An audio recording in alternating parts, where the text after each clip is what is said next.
Greetings everyone and welcome back to Joe's Metal Mancave. I got a nice little pile of CDs here to talk about. Let's get into this black metal collection update.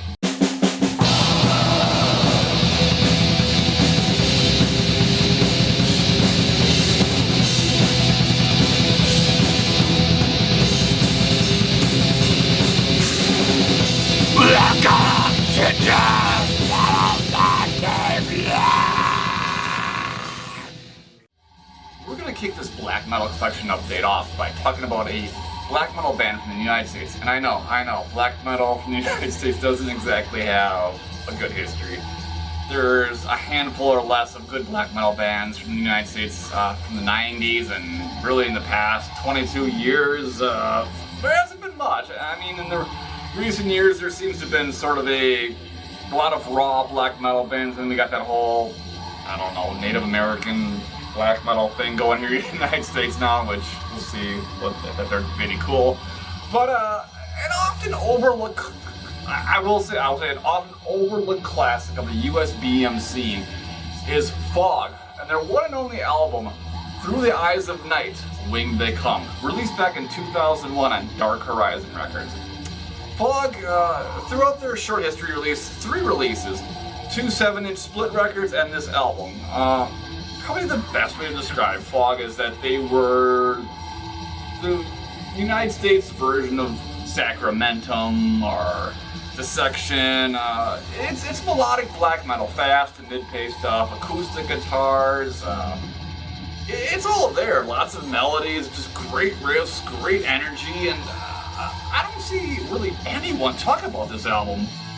A fun fact to share, that back when this album first came out in 2000, when I bought it, enjoyed it immensely, but like a lot of albums back then, I was buying and selling and just, it slipped through the cracks, and I don't know why, because I got it back from a guy on Discogs for like $7 about 2 months ago, and I was just like, God damn, this is really good. Yeah, man, I mean, if you were into that classic Swedish melodic black metal sound with a little bit of death metal riffage and all that kind of stuff intermingled, I mean, this is phenomenal. I'm almost surprised that this is American because it sounds so Swedish in its execution. But yeah, I mean, I think it has generally been overlooked because it was on a small U.S. label, which is Dark Horizon Records, and just because they were American to start out with it. I think if they'd been in Sweden, this would probably be viewed all these years later as a classic. And, you know, if you think back to 2001, that classic Swedish black metal sound was pretty much dead by then. I mean, all the classic bands had pretty much hung it up by then. I know probably a lot of people thought that when Dissection came back, that sound would be revived, but then we got Reign in Chaos instead, which was more of a melodic death metal album. And yeah, pretty much everyone hates that album. But, yeah, this is good stuff. You can go on Discogs right now and score this album for under $10, and I highly recommend it. Unfortunately, as I said earlier, they only released this one album and a couple 7-inch split records. The first 7-inch split was with Horna in 1999, and then there was one more in, I want to say 2002, which I would actually like to hear because there is a song that came after this album on that split, and I'm sure you probably scored for a pretty cheap price. But, yeah. Some of the guys, or at least one of the guys from this band, went on to a black metal band known as Tippus, which maybe some of you know as the band that had basically, I think, lyrics, and I think sound-wise, they're very closely connected to Profanatica. They had just, I don't know, really ridiculous song titles like Lord Tippus Shits in the Mouth of Jesus Christ or something like that. Just really stupid stuff. I never heard them. I know a friend of mine had it back in the day. I should have borrowed it from him, but I didn't. I think a lot of people look at that album as being a joke, but this is no joke here. This fucking rules, man. If you know, again, if you like that classic Swedish melodic black metal sound, you can't go wrong with this album, and you're gonna be able to find it on Discogs or eBay or someone's trade list or just some distro that doesn't give a shit about for probably like $8 to $10, and it's totally worth it. So here's the front cover. Fog, back cover, booklet, we got some pictures, yeah, take a look at the booklet here. Yeah, man, I mean, it's fucking rules, dude. Like, you can listen to it and just pretend it's Swedish if you want, and then you can, like, appreciate it more, and you don't have to think that it's made by a bunch of stupid Americans, right? Picture of the band, lyrics, a couple once again. Yeah, man, awesome stuff here. Yeah, it's a bit of a shame that this has been overlooked, but the fact that you can get this album for super cheap is, works for me, and I'm glad to have it back in my collection.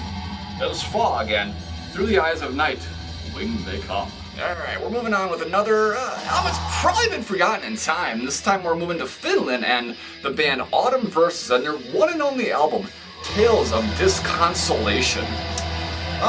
I came across Autumn Versus a few months ago while just, kind of trying to search, random obscure old black metal on YouTube, and I came across this and I was like, whoa, I really like this. And the fact that I found it for like $13 from a guy in Discogs was like, fuck yeah, man. So I picked it up, I've listened to it several times since then, and I just really dig this. Basically what Autumn Versus plays on this one only album is basically progressive, dark black metal. You can probably compare this to stuff like Throes of Dawn, who I mentioned in a previous video, Thy Serpent. There's definitely some Borknagar and Arcturus kind of influence going on there, and even something about this run just kind of reminds me of Emperor and the Covenant too. Basically this is fast to mid-paced black metal. There's some acoustic guitars, very melodic. The mood is everywhere from sort of this more sort of ethereal mood to melancholy and this sort of kind of epic touch to it too. It's all over the place, but generally speaking, the main mood is just more ethereal, and I don't know how to explain this. It just has this sort of, I guess, 90s kind of vibe to it. It was released in 1997 originally, and interesting thing about this band, later on they became known as the Dead Beginners. And the reason for that was because they had a disagreement with their label, Solicitium Records, so they changed their name, and, it's kind of funny, but I used to have the one and only album from the Dead Beginners, and I cannot remember a goddamn thing about it. I should look it up, but I know it was kind of similarly sort of progressive black metal, kind of, compared to the Borknagar. But this I like more. This is it's a little more black metal sounding, whereas their later version of the Dead Beginners was a little more, I don't know, just maybe a little more too mainstream sounding. I don't know how to explain it, but I dig this. This is really just cool, ethereal sounding keyboards, some acoustic guitars, very melodic, and as I said, a couple different moods are offered up through it. And the fact that I scored it for relatively cheap, I can't complain, man. This is cool stuff. So, a bit of a shame that they only released this one album. They also had a demo that came in 1994, which if I could hunt down and get, I would definitely love to hear. But anyway, there's the front cover. Every time I look at the cover, for some reason, I always accidentally picture like one of those, like, I don't know what they're called, but like those Asian hats that maybe you know what I'm talking about. Yeah, I don't know. Well, anyway, it's not the case here. Because it's just some fucking thing behind the guy who's like really pissed off that his spell's not working. He's like, oh man, this shit sucks. Why is this? God, I thought I was good at alchemy. Anyway, there's the back cover of the band members. Tray card. The lyrics, I believe, are all in the booklet. Lyrics. The album was originally limited to just 1,000 copies. It's never been reissued, so I was pretty stoked that I found one for so cheap. Yeah.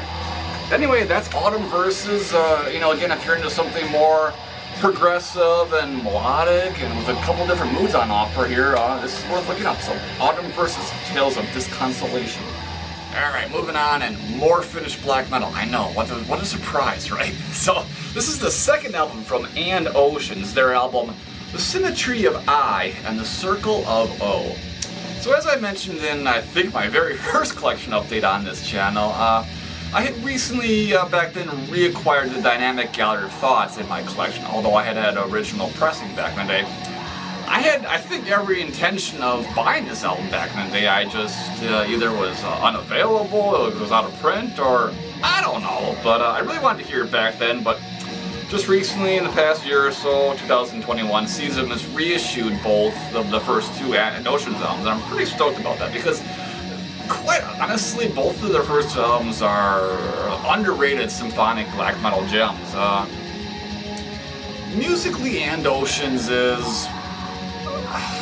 they're such a weird band because the song titles are peculiar, the lyrics are really weird, and they were a band that when they performed live, they did a lot of weird fucking shit. Like they had the lead singer would like wear dresses and nylons and stuff like that, and they didn't wear corpse paint, they didn't have upside down crosses. And again, like the lyrics didn't have anything. You know, it was totally like removed from like all of like what was going on at Scandinavian black metal time, or just, you know, black metal in general in the world. There was no anti-Christian themes, there was no satanic, you know, cult themes. And the interesting thing about the Finnish black metal scene is they've always took like their whole Satan thing really seriously. So this band was sort of like a, yeah, like take that, we're not into this shit. Or if they were, they weren't at least openly speaking about it on this album or any of their albums.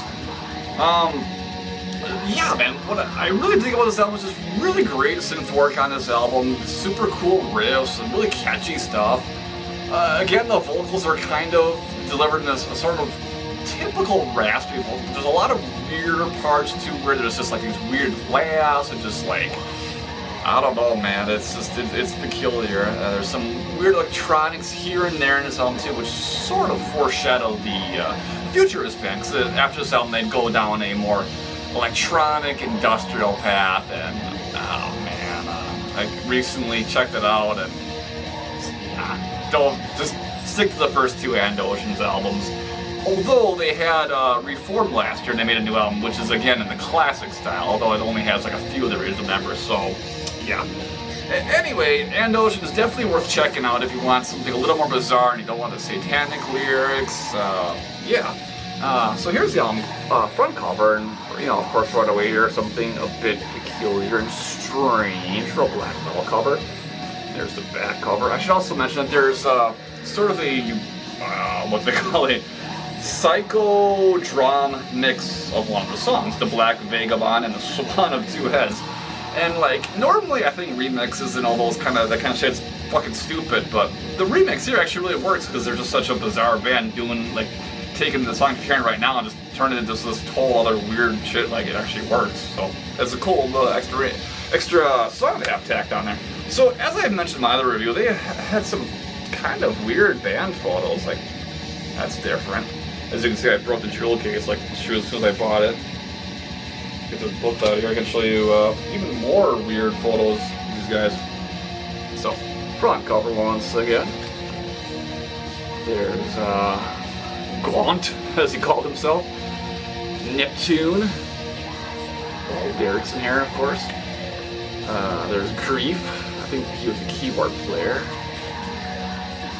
And we have Demon. We have Ansar. There's a recording information. And the picture of the lead singer. I mean, that's what the fuck, man?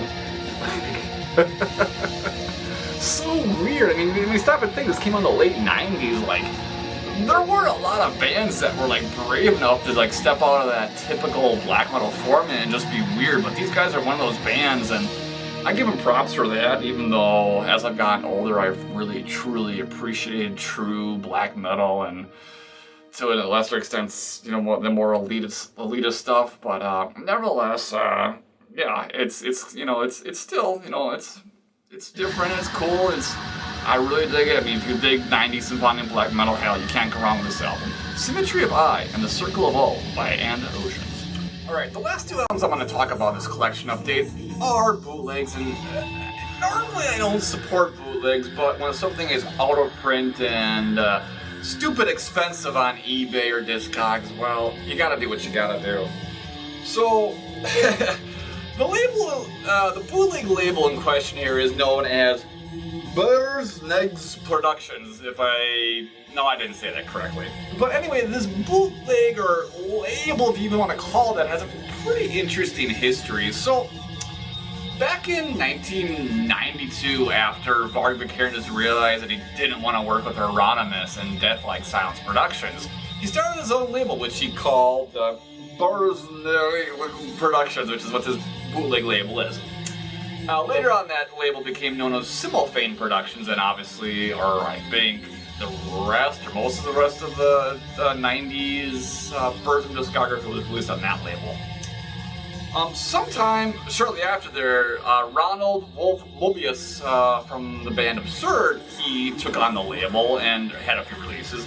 And then later on, Heinrich Mobius, of course the drummer from Absurd, he took the label and had a few releases. And then later on, some undisclosed individual took the label in his hands and again had some releases. Now altogether they only had like maybe 20 releases, and almost all of them are unofficial. They're all considered bootlegs.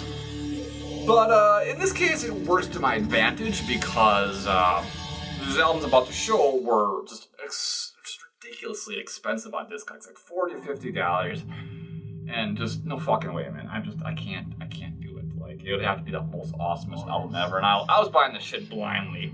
So I didn't, whatever. I bought these from Darker Than Black Records. Oh, the horror, I know, right? So I bought them from Darker Than Black Records, so you kind of see the connection there, too, because we know who runs Darker Than Black Records.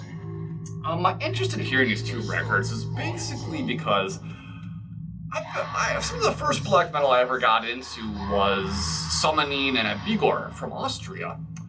But when I stop and think about it, for the past 20 plus years that I've been listening to black metal, I've really only just heard Abigor and Summoning. Like, that's really it as far as Austrian black metal is concerned. So I was really curious to see like what some of the older Austrian black metal sounded like. But then again, when I looked these albums up, they were really expensive. So the first one I looked up was Pervertum and their album Creature of Ungod. Pervertum was one of many projects from Trifixion of the Horn King after he got kicked out of Summoning. I don't know all the facts, but apparently Trifixion was a fucking dickhead who screwed over a lot of bands back in the days in some lame attempt to try to get mainstream success with Summoning. And then Protector and Selenius were like, fuck you, you're out, and then he did all these other bands. He did Pervertum, he did Trifixion, and he did another one called Werewolf. All of these are pretty much just, forgotten obscurities at this point, but this is bootleg here. So the first thing is we have a pretty comical album cover there, so it almost makes you wonder if this was meant to be like sort of like just a joke album. I don't know. And when I show the back cover here, you're gonna probably recognize it if you have been on the internet for the past decade or so, because it's pretty sure it was a meme back in the day. But anyway, Pervertum was one of his bands from back in the, I think 1995 was originally released. This contains a song from a compilation in the full album, and basically what we have here is a style of black metal that's pretty comparable to the first Summoning album, Lugbearers, but minus all the keyboards and more epic parts of an otherwise fucking awesome album. There's even sort of thrashiness in this album too, and the vocals are sort of, I don't know, they're kind of weird. They're not terrible, but they're kind of weird. It takes some getting used to, but it's a cool album. I'm glad I didn't pay $50 for an original pressing. The original was released by Lethal Records, which, as I understand, was also something of a rip-off label back in the day. I don't know the facts, whatever. But yeah, this is kind of cool. It's, again, if you like that first Summoning record, you'll probably dig this. It doesn't have the keyboards and all that epicness going on, or even the Tolkien themes for that matter, but it's got that, just, I don't know, something about the guitar tone, just the vibe and the pacing. It feels like that album. So anyway, let's check out that album cover again. Yeah, right. So, kind of ridiculous, yeah, okay. So let me flip it over and holy shit, dude, I am like 100% sure that was like a meme back like 10, 15 years ago or something. Absolutely ridiculous. Classic, just comical black metal pics on display there. So there's the tree card photo, and yeah.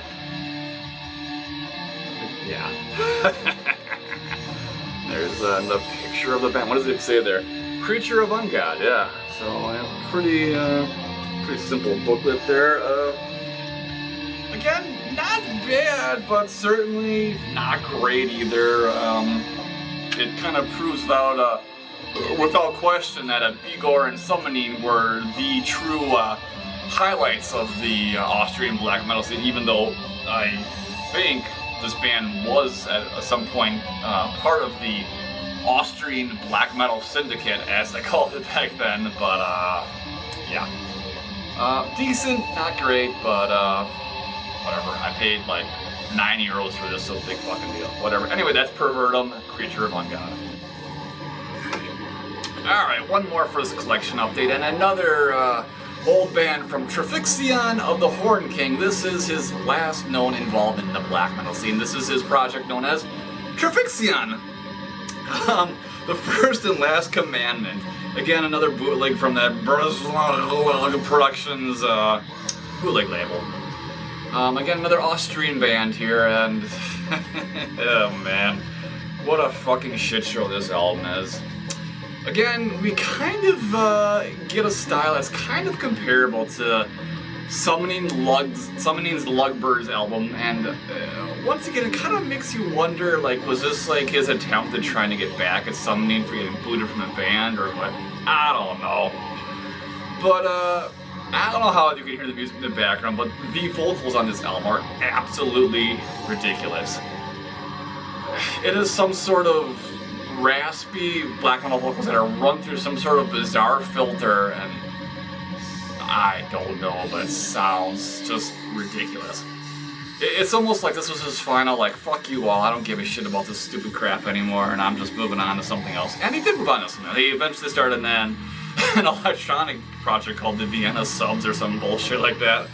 But for this album, he played all the instruments except for the guitar, which was played by his then Chinese girlfriend, who fancied calling herself Yag Sophists. Yeah.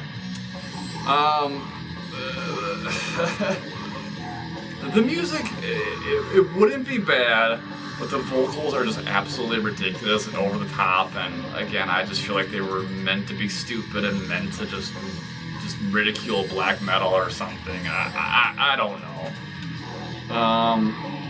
The cover's ridiculous, as you can see. It has Trifixion and his shadowy Yag Sophist looking over him. In the back there she is again. Just like the other one I just showed of Pervertum, this contains one of the tracks from the Austrian Black Metal Syndicate compilation, curiously as the first track on here, not the last. But the song from the compilation actually shows a little bit of promise. It's actually a little bit cooler. It isn't the stupid vocals. I don't know.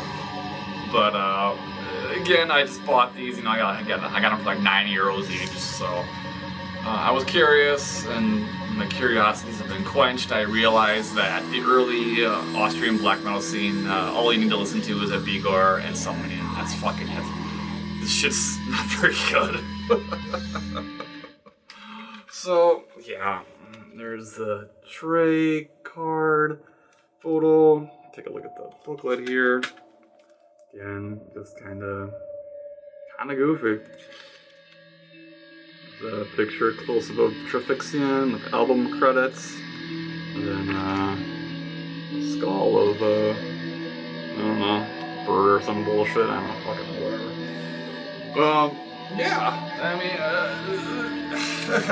there are some synthesizers and there's some more elements to kind of make it a little more interesting than Pervertum was, but just the vocals ruin it completely. I mean, if you're gonna put stupid vocals in your music, just don't make black metal. It just doesn't work. And I don't know.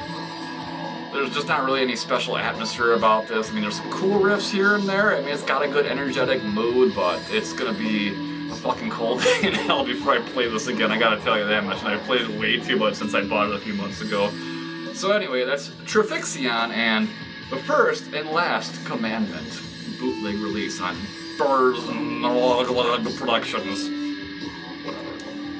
Hey guys, thanks again for checking out Joe's Metal Mancave and this here collection update. I hope you enjoyed it as per usual. If you've heard these albums or have any other interesting facts to share, I would love to hear them. Other than that, I will see you next time.